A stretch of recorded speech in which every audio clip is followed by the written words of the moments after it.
The bloody gore fest that we've all come to know and love is back on the shelves, but with an extensive marketing campaign in the months leading up to the game's release, the subject on everyone's mind, is it fantastic or a fatality?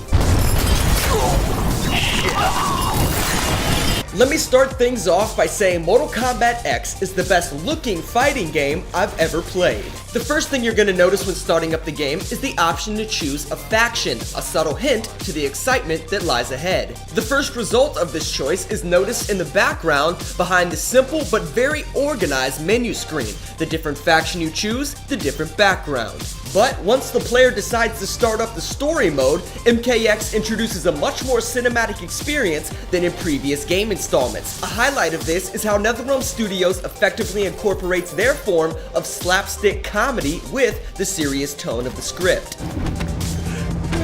Nasty. But the fun doesn't stop there. Each time I witnessed a cutscene within the story mode, I had to fight the urge to put down my controller and pick up a bowl of popcorn. The animations and motion captures within the game are very well done, and aside from the occasional unpolished textures, the environments look great. But not only do the cutscenes capture the player's imagination, once the announcer says fight, you can't help but notice how elegantly constructed each stage is. These environments include scorching hot deserts, frigid forests, to even monk temples aside stormy mountaintops. Now these environments aren't the only thing that NetherRealm Studios brought to the table. They also created 8 new characters for the player to discover, although some a little bit more interesting than others.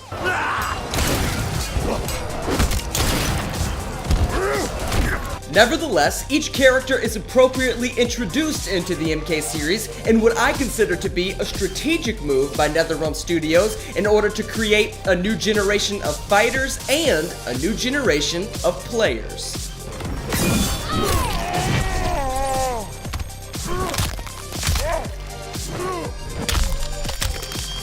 Mortal Kombat has had its ups and downs in the past, but NetherRealm Studios successfully rebooted the franchise in 2011, and here's why.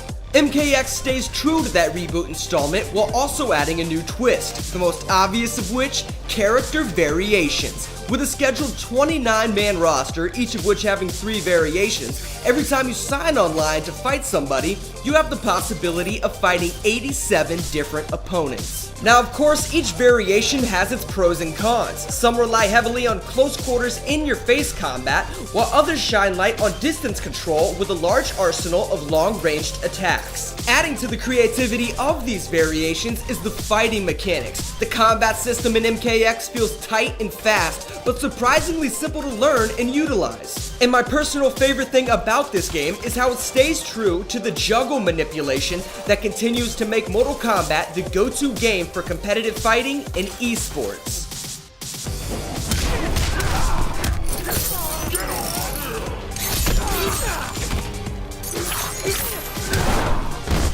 However, with the damn near perfect versus mode aside, the campaign left 2 subjects of much disappointment. The first of which being the button sequences. Although not done horribly, I would have liked to see more control over the characters within the scenes. Now my only other complaint has to do with the non-playable characters that you run across during the story mode, each of which equipped with their very own detailed character design and moveset. Now from a critic's perspective, this does add more value to the game. However, I can't help but feel bad for the hardcore MK fans that missed out on being able to use their favorite characters.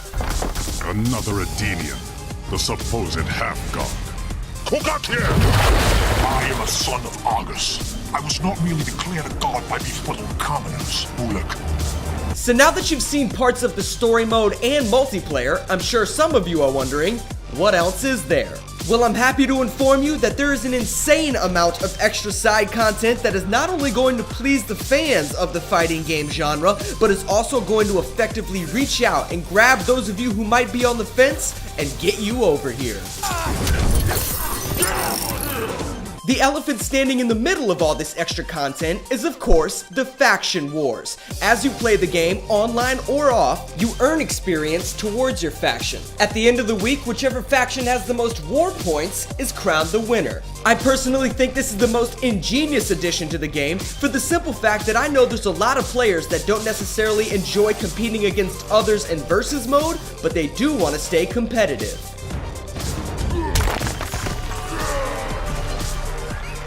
But for those of us who do enjoy Versus Online, two game modes stick out, the first of which being Team Battle that pins your team against another for the best of 3 to 5 matches. The other one being King of the Hill that not only allows you to spectate the current match going on, but you can also use emojis, a chat room, give respect to the current king, or if you don't feel like watching the fight, you can hop over into practice mode.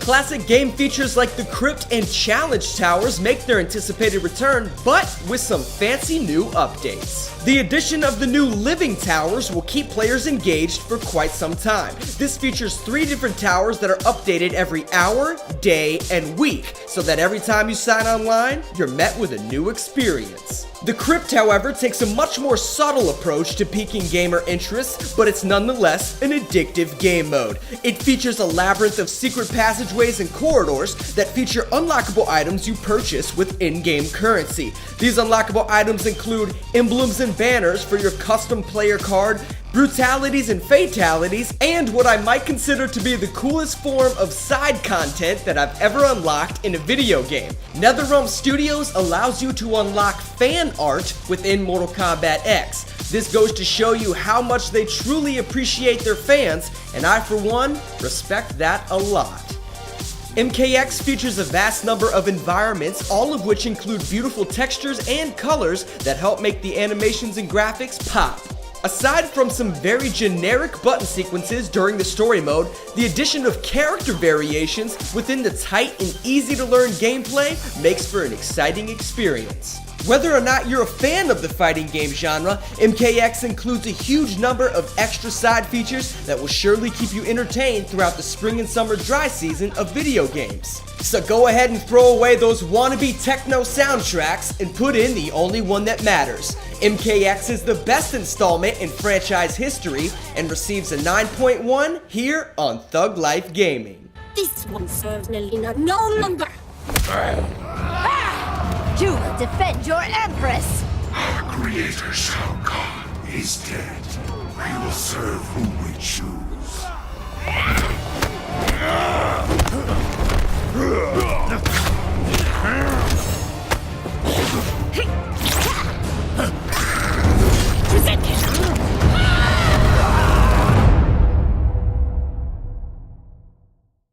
What's up, guys? I hope you enjoyed that video review of Mortal Kombat X. Let me know what you thought of it in the comments below, and if you liked it, then go click the thumbs up button. And if you haven't subscribed to the channel already,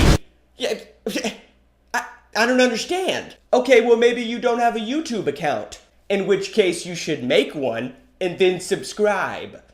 Alright guys, but let's get into this week's comment spotlight. This week's comment spotlight goes to SnakeEye11, who mentioned how much he loves TLG, and he also mentioned that his dog recently passed away. Now my dog of 14 years also recently passed away, so I know exactly how you feel, man. Thank you for the support, and if there's anything that I can do, please let me know. But now let's get into the shout out of the week for those of you that are helping to promote Thug Life Gaming. This week's winner goes to TLG Treebeard. Now he is a close friend of mine. His name is Ben Lyle, and he deserves the shout out because of how much he helps me with the Thug Life Gaming YouTube channel, and especially for the launch of Mortal Kombat X. So thank you, man. You deserve a shout out. But now let's find out who got the Thug of the Week.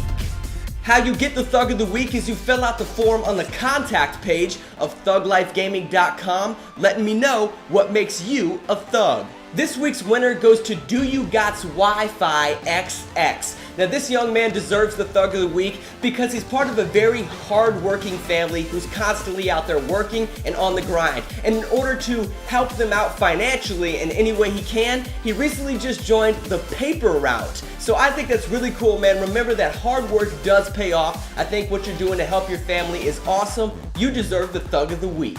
Alright, but that's it for this week's video, guys. Thank you for tuning in. I do actually have some Mortal Kombat X tip videos getting ready to come out, but until then, keep living that life. Hold up. Cause that's what thugs do, baby. Alright guys, take it easy.